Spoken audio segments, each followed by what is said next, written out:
দেওয়ার কথা, তাই ধরা পড়েছে। ডিপজলকে আমি অন্তর থেকে দোয়া করব তার জন্য, এই সৎ কাজের জন্য আল্লাহ যেন তাকে পুরস্কৃত করেন।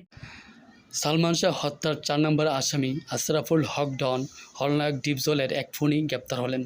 ডন গোপনে দেশ ত্যাগ করার উদ্দেশ্যে রওনা হলে অভিনেতা ডিপজল ফোন করে সেই পুলিশকে জানিয়ে দেয়। তারপর বিমানবন্দর থেকে ডনকে গ্রেপ্তার করা হয়। ডিপজল ডন দেশ থেকে পালিয়ে যাওয়ার বিষয়টি জানত বিধায় সে ডনকে পুলিশের কাছে ধরে দিতে সক্ষম হন।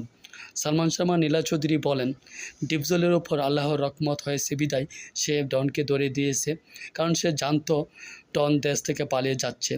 ডিপজল নিজেও চাইতো সালমান শাহ হত্যার বিচার যেন হয়, এই দেশ থেকে যেন সালমান শাহ হত্যার কোনো খুনি পালিয়ে যেতে না পারে, আর সেজন্যই ডনকে সে ধরিয়ে দেয়।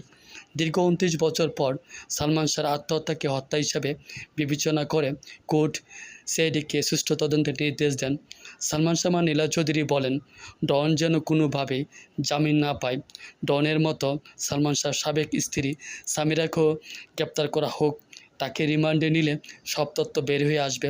সালমান শাহ নীলা চৌধুরী বলেন, ডিপজলের সাথে ডন সিনেমাতে অভিনয় করার পরও সে ডিপজল কোনো অন্যায়কে প্রশ্রয় দেয়নি।